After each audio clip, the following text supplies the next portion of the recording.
Adding a standard shutter switch. Edit, clicking on edit, click plus. Add device. On the physical switch, press the up button or any button, but the up button is preferred. Choose standard shutter.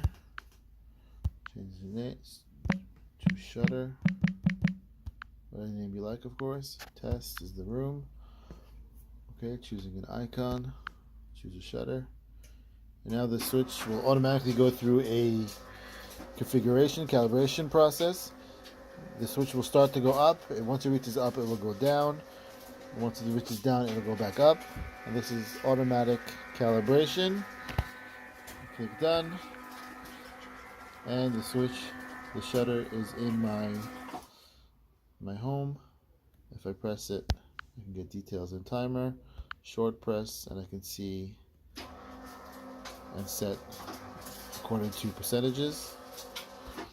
And close without adding a shutter switch.